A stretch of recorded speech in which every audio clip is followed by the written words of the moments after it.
Caesarean లేదా C section తర్వాత ఎంత త్వరగా కోలుకోవచ్చు అనే సందేహం కేవలం సిజేరియన్ అయిన స్త్రీలకి మాత్రమే కాదు, వారి కుటుంబ సభ్యులకి రావడం కూడా సహజమే.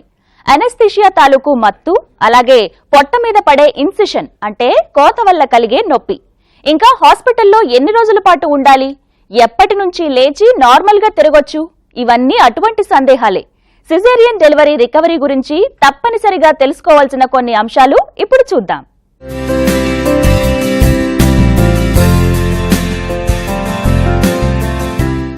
సిజేరియన్ డెలివరీ అనగానే ముందుగా గుర్తుకొచ్చేవి రెండు అంశాలు. మొదటిది అనెస్థీషియా, రెండవది పెయిన్. ఈ రెండు అంశాల గురించి ఎన్నో సందేహాలు కూడా ఉంటాయి. మొదట అనెస్థీషియా గురించి మాట్లాడుకుంటే స్పైనల్ ఎపిడ్యూరల్ అనెస్థీషియా నేడు ఎక్కువగా వాడబడుతున్నాయి. ఎపిడ్యూరల్ స్పేస్ అంటే వెన్నుపాము పైపొరలలో ప్రత్యేక పాయింట్స్ లో వీటిని ఇంజెక్ట్ చేస్తారు. ఇచ్చిన 10 నుంచి 20 నిమిషాల్లో దీని ప్రభావం ఉంటుంది. ఆ ప్రాంతంలో ముందుగానే అమర్చి ఉంచుకున్న క్యాథెటర్ ద్వారా అవసరం మేరకు అదనపు డోసు మందును ఎక్కించడం జరుగుతుంది. దీని ప్రభావం డెలివరీ అయిన తర్వాత కూడా ఉండడం వల్ల పెయిన్ రిలీఫ్ లభిస్తుంది. ఇక జనరల్ అనెస్థీషియా కేవలం అరుదైన కేసుల డెలివరీలలో వాడుతున్నారు.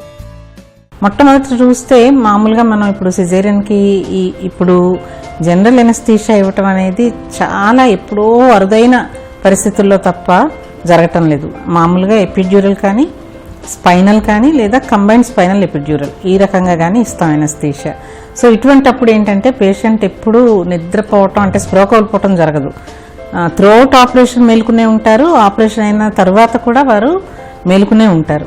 ఇంకొక అడ్వాంటేజ్ ఏంటంటే పెయిన్ మేనేజ్మెంట్ కూడా మేము ఎపిడ్యూరల్ ఇచ్చినప్పుడు పెయిన్ రిలీఫ్ కూడా ఎపిడ్యూరల్ క్యాథెటర్లో నుండే మందిస్తారు కనుక వారికి విడిగా ఇంట్రామస్కులర్ ఇంజెక్షన్స్ కానీ, ఇంట్రావినస్ ఇంజెక్షన్స్ కానీ, నోట్లోంచి మాత్రలు కానీ వేయాల్సిన అవసరం ఉండదు. ఎపిడ్యూరల్ క్యాథెటర్ అనేది ఆపరేషన్ తర్వాత కూడా 1-2 రోజులు ఉంచుతారు కనుక పెయిన్ మేనేజ్మెంట్ అంతా ఎపిడ్యూరల్లోనే జరుగుతుంది. అందుకని చాలా కంఫర్టబుల్గా ఉంటారు. సిజేరియన్ అయిన తరువాత పోస్ట్ ఆపరేటివ్ వార్డుకి తరలించిన తరువాత కూడా ఐవీ సెలైన్ ద్వారా అవసరం మేరకు యాంటీబయాటిక్స్ మందులను మరో 24 గంటల పాటు ఇవ్వడం జరుగుతుంది. అనెస్థీషియా ప్రభావం డెలివరీ తర్వాత కొద్ది గంటల్లోపు తగ్గిపోతుంది. కాబట్టి బెడ్ మీదనే శరీర భాగాలను నెమ్మదిగా కదిలించడం కూడా సిజేరియన్ రికవరీలో భాగంగా తప్పనిసరి. నర్స్ సహాయంతో పడుకున్న చోటు నుంచే నెమ్మదిగా చేయాల్సిన కదలికలనే ఎర్లీ మొబిలైజేషన్ అంటారు. సిజేరియన్ అయిన స్త్రీకి డెలివరీకి ముందు, డెలివరీ తర్వాత ఇస్తున్న మందుల ప్రభావం బ్రెస్ట్ ఫీడింగ్ మీద ఉంటుందా అనేది మరో సాధారణ సందేహం. తర్వాత కొన్ని గంటల పాటు ఓరల్గా ఏమీ తీసుకోవటానికి వీలుండదు. ముఖ్యమైనది ఎపిడ్యూరల్లో మందులు, ప్రమాదకరమైన మందులు ఏమీ మనం ఐవీ రూట్లో ఇవ్వటం లేదు కనుక బేబీకి ఇమ్మీడియట్గా ఫీడింగ్ స్టార్ట్ చేయొచ్చు.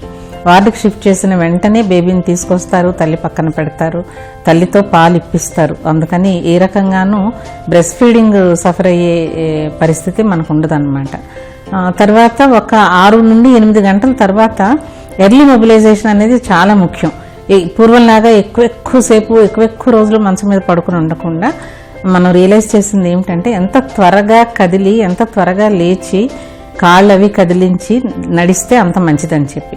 ఎందుకంటే ఈ కాన్పు సమయంలో కానీ, సిజేరియన్ తర్వాత కానీ మనకి థ్రాంబో ఎంబాలిజం అనేది, డీప్ వెయిన్ థ్రాంబోసిస్ అనేది అదొక పెద్ద మేజర్ కాంప్లికేషన్స్ కనుక మనం ఎంత త్వరగా కదలిక అనేది మొదలు పెడితే అంత ఈ కాంప్లికేషన్ అవాయిడ్ చేయవచ్చు.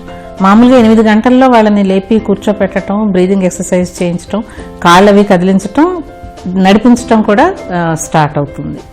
ఇదంతా డెలివరీ అయిన రోజే చేసేవి కాగా మరుసటి రోజు అంటే డెలివరీ అయిన 24 గంటలు దాటిన తరువాత బెడ్ మీద నుంచి లేచే ప్రయత్నం కూడా చేయాలి. అప్పటిదాకా కూడా ఎపిడ్యూరల్లో ఇచ్చిన పెయిన్ రిలీఫ్ మందులు పనిచేసి ఉంటాయి కాబట్టి కోత తాలూకు నొప్పి కాస్త తగ్గి ఉంటుంది.